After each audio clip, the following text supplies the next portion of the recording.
मैं राजस्थान का बागड़ी प्रदेश डूंगरपुर बोल रहा हूँ। छोटे छोटे डूंगर पहाड़ होने के कारण मुझे डूंगरपुर के नाम से जाना जाता है। मेरा प्राचीन नाम डूंगरिया भील की ढाणी था।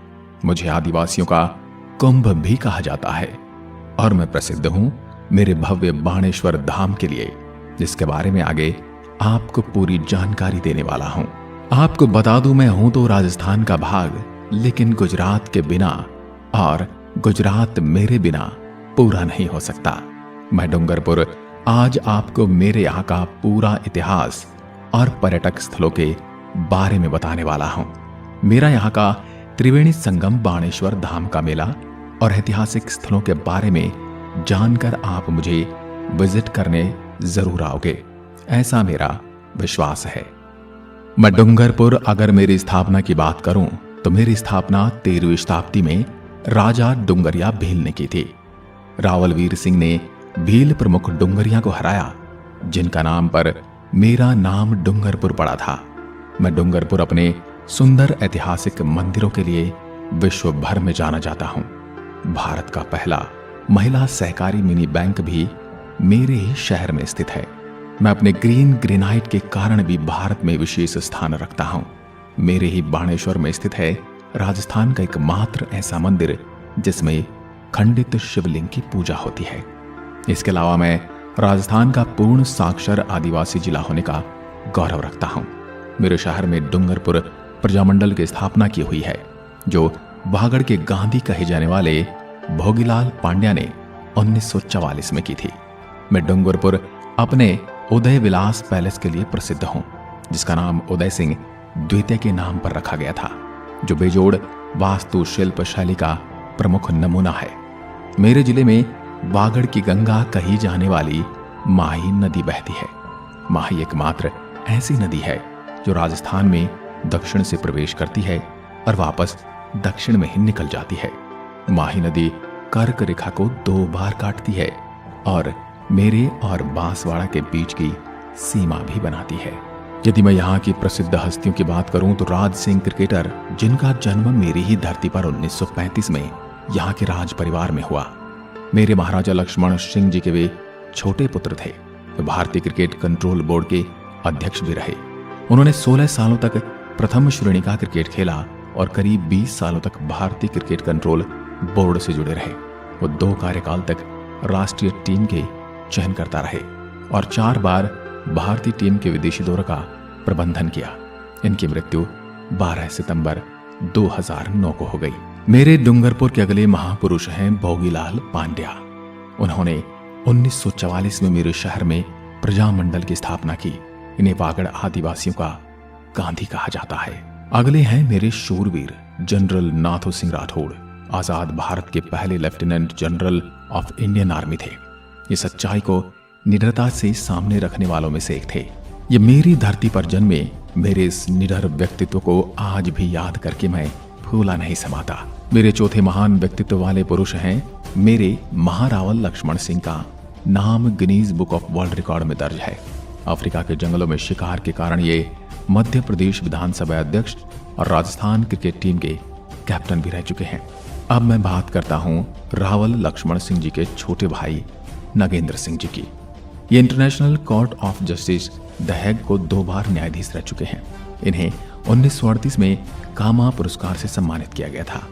भारत सरकार द्वारा इन्हें साल 1973 में पद्म विभूषण द्वारा सम्मानित किया गया था। मैं राजस्थान के प्रमुख शहरों से अपनी दूरी की बात करूं तो मैं डूंगरपुर स्टेट कैपिटल सिटी से 500 किलोमीटर, उदयपुर से 101 किलोमीटर, गुजरात के अहमदाबाद से 180 किलोमीटर, रतलाम मध्य प्रदेश से 185 किलोमीटर और नेशनल कैपिटल सिटी से 770 किलोमीटर की दूरी पर बसा हूं। मैं डूंगरपुर अगर मेरे क्षेत्रफल की बात करूं तो मैं कुल 3770 वर्ग किलोमीटर की परिधि में फैला हूं। मैं राजस्थान का तीसरा छोटा जिला हूं। मैं मेरी जनसंख्या की बात करूं तो मेरे जिले में 2011 की जनगणना के अनुसार 13,88,552 के आसपास नागरिक हैं। मैं अगर बात करूं लिंगानुपात की तो मेरे जिले में 994 महिलाएं प्रति 1000 पुरुषों पर निवास करती हैं।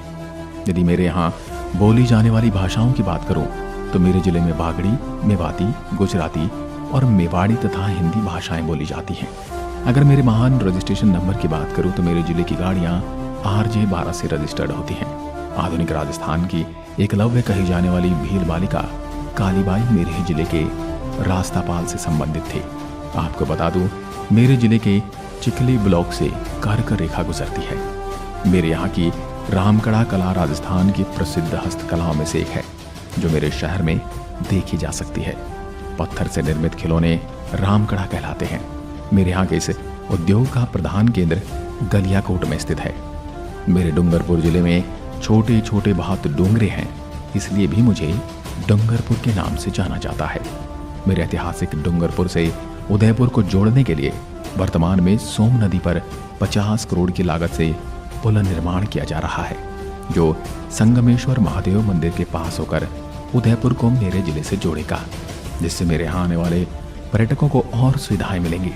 आपको बता दूं, मैं राजस्थान की सबसे ज्यादा हिंदू जनसंख्या वाला जिला हूँ। आपको बता दूं, मेरे यहाँ आदिवासी भील और मीणा जाति के लोग गांव में देखने को मिलेंगे। डामोर जनजाति भी मेरे ही अंदर निवास करती है। मेरे यहाँ के जंगलों में महुआ नाम की देशी शराब भी बनाई जाती है। जब महुआ के पेड़ पर फूल उगते हैं तो बड़े से लेकर छोटे बच्चों तक महुआ के फूलों को बीनते हुए आप देख सकते हैं, और उसके बाद उस पर महुआ जाती है। मेरे यहाँ के लोगों के लिए होली यहाँ का सबसे महत्वपूर्ण और उत्साहित त्योहार है। होली के 15 दिन पहले ही ढोल बजाए जाते हैं और शाम को किसी भी मंदिर या चौराहे के प्रांगण में लड़के लड़कियां नृत्य करते हैं, जिसे गैर नाम से जाना जाता है। आपको बता दूं, आज शिक्षा मेरे इन्हीं आदिवासियों में बढ़ रही है। स्कूल में लड़कियों की संख्या ज्यादा से ज्यादा दिखेगी। सबसे ज्यादा मेरे बच्चे यहाँ पर शिक्षक, शिक्षिका और पुलिस में भर्ती होने की रुचि रखते हैं। अब मैं आपको लिए चलता हूँ मेरे पर्यटक और दर्शनीय स्थलों की ओर।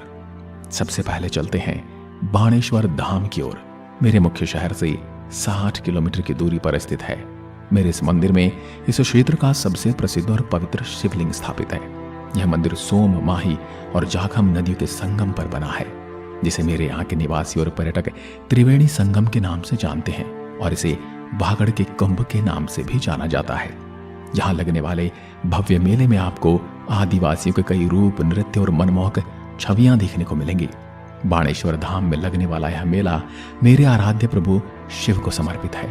श्रद्धालु जल में डुबकी लगाकर सबसे पहले भगवान के दर्शन करने को आतुर रहते हैं। मेले के साथ साथ देव दर्शन, खरीदारी के सामान, आदिवासियों के औजार, अस्थि विसर्जन, खूबसूरत पनघट घाट आदि देख और खरीद सकते हैं।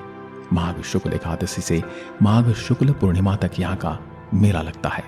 हो सके आप जरूर इस मेले का आनंद उठाएं। भगवान शिव के मुख्य मंदिर में दर्शन करते हुए आप शिव मंदिर के पास ही भगवान विष्णु का मंदिर है, वहां भी दर्शन अवश्य करें। मेरे इस मंदिर का निर्माण 1793 में हुआ था। इस मंदिर के बारे में माना जाता है कि इसी जगह पर भगवान कृष्ण के अवतार माओ जी ने ध्यान लगाया था, जो कि डूंगरपुर जिले में स्थित गेब सागर झील के ऊपर से पैदल चलकर बाणेश्वर धाम पहुंचे थे। यहाँ पर एक और मंदिर भी है जो ब्रह्मा जी को समर्पित है, वहां आप जरूर जाना। अब मैं आपको मेरे संग्रहालय लिए चलता हूँ, जहां पर आप आदिवासियों के तत्कालीन वागड़ प्रदेश के इतिहास की जानकारी, विभिन्न स्थानों से प्राप्त पाषाण प्रतिमाएं, प्राचीन सिक्कों का संग्रह देख सकते हैं। यहाँ पर वागड़ प्रदेश की संस्कृति को प्रदर्शित किया जाता है। कई दुर्लभ वस्तुएं संग्रहालय में देखी जा सकती हैं। मेरे इसी संग्रहालय का पूरा नाम है राजमाता देवेंद्र कुंवर राज्य संग्रहालय और सांस्कृतिक केंद्र। अब आता है जूना महल। दर्शकों, ये महल पुरानी सदी का सबसे पुराना महल है। सफेद पत्थरों से बने से 7 मंजिला महल का निर्माण 13वीं शताब्दी में हुआ था। इसकी विशालता को देखते हुए यह महल से अधिक किला प्रतीत होता है। इसका प्रचलित नाम पुराना महल है। इस महल का निर्माण तब हुआ था जब मेवाड़ वंश के लोगों ने अलग होकर मेरे यहाँ अपना साम्राज्य स्थापित किया था। महल के बाहरी क्षेत्र में बने अनेक जाने के संकरे रास्ते दुश्मन के बचाव के लिए बनाए गए थे। महल के अंदर की सजावट में कांच, शीशों और लघु चित्रों का प्रयोग किया गया था। महल की दीवारों और छतों पर मेरे शहर के इतिहास और 16वीं 18वीं शताब्दी के बीच राजा रह चुके व्यक्तियों के चित्र उकेरे गए हैं। आज मेरे इस महल को आम लोगों के लिए बंद कर दिया गया है। इस महल में केवल वो मेहमान जा सकते हैं जो उदय विलास महल में ठहरे हों। लेकिन मेरे हिसाब से ये मुझे गलत लगता है। लेकिन आज के प्रशासन के आगे मैं कुछ नहीं कर सकता, क्योंकि संस्कृति सबकी होती है, किसी अमीर या गरीब की नहीं। अब चलते हैं केव सागर झील। इस झील के सुंदर प्राकृतिक वातावरण में कई पंछी रहते हैं, इसलिए यहाँ बड़ी संख्या में पक्षियों को देखने में रुचि रखने वाले यहाँ आते हैं। झील के पास श्री श्रीनाथ जी का प्रसिद्ध मंदिर है। मंदिर परिसर में मुख्य मंदिर के अलावा कई छोटे छोटे मंदिर हैं। इनमें से एक मंदिर विजय राज राजेश्वर का है, जो भगवान शिव को समर्पित है।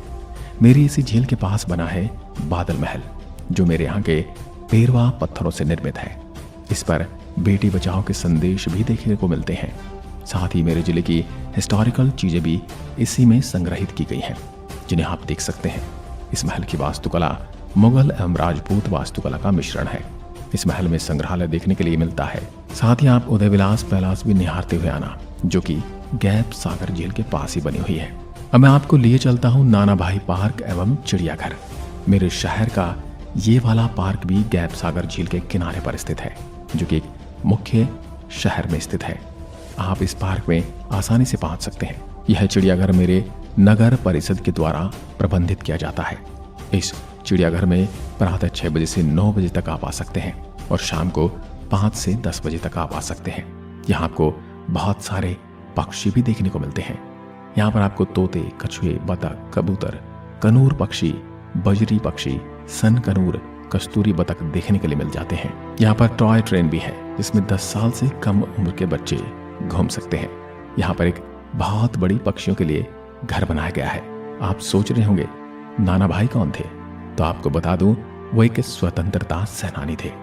उनकी स्मृति में 26 जनवरी 1956 को शहरवासियों को सबसे पहला पार्क अर्पित किया गया था। अब हम आपको लिए चलते हैं फतेहगढ़ी, जो कि मेरे जिले का एक प्रमुख दर्शनीय स्थल है। मेरे स्थान पर आपको हनुमान जी के दर्शन करवा देता हूँ। फतेहगढ़ी भी मेरी गैप सागर झील के किनारे ऊंची पहाड़ी के ऊपर बना हुआ है। इस स्थल से आप मेरे जिले का सुंदर दृश्य देखने के लिए आपको मिलता है।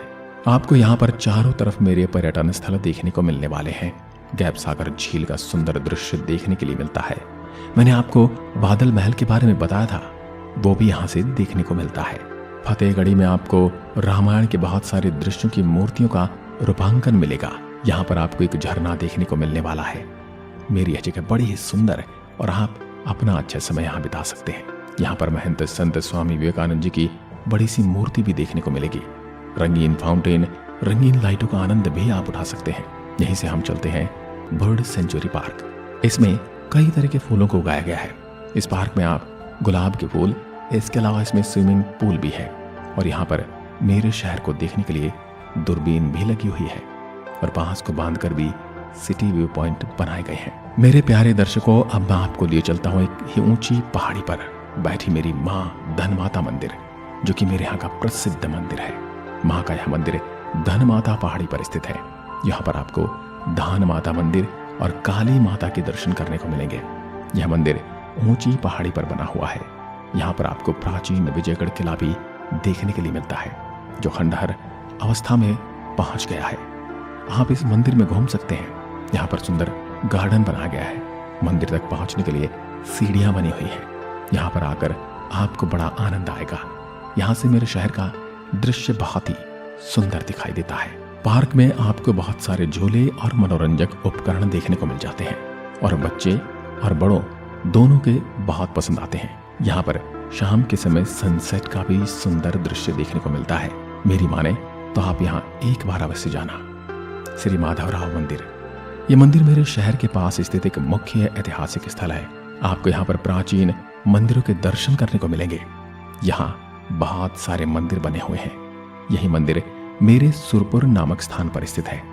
आप यहाँ पर आकर इन मंदिरों को देख सकते हैं। यहाँ पर भगवान शिव जी और कृष्ण जी के बहुत सारे मंदिर हैं, जिनके दर्शन आपके मन को हर्षित कर देंगे। अब चलते हैं गौरेश्वर महादेव मंदिर। यह मंदिर मेरे जिले में सागवारा के पास देवड़ा बड़ा गांव में स्थित है।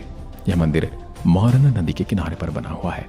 यहाँ पर आपको स्वयंभू शिवलिंग के दर्शन करने के लिए मिलते हैं। यह मंदिर 12वीं शताब्दी में गुजरात के महाराजाओं के द्वारा बनाया गया था। यहाँ आकर मन को शांति मिलती है। यहाँ पर मोरन नदी का दृश्य बड़ा ही सुंदर दिखाई देता है। आप यहाँ पर आकर अच्छा अनुभव कर सकते हैं। मेरे बताए इन पर्यटक स्थलों के अलावा भी आप भुवनेश्वर महादेव मंदिर, सोमनाथ मंदिर, सोम कमला अंबा बांध, बीरबाला कालीबाई पैनोरमा मंदिर के दर्शन कर सकते हैं।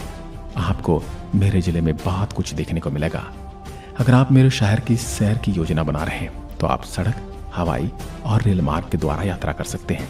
जो भी पर्यटक मेरे शहर की यात्रा हवाई मार्ग से करना चाहते हैं उनके लिए बता दूं, निकटतम हवाई अड्डा डबोक हवाई अड्डा उदयपुर है, जो मुझसे 110 किलोमीटर की दूरी पर है।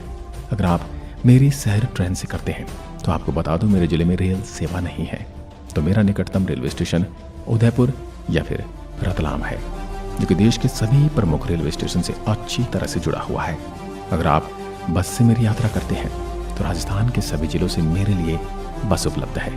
मैं डूंगरपुर आपको मेरे शहर में आने के लिए आमंत्रित करता हूँ। मेरी आत्मकथा में आपको कौन सा स्थान सबसे सुंदर लगा, मुझे कमेंट में जरूर बताना। और अगर आप पहले ही मेरी यात्रा कर चुके हैं तो अपना अनुभव कमेंट में लिखकर दूसरों का मार्गदर्शन करना। आज की वीडियो में बस इतना ही। जय हिंद, जय भारत।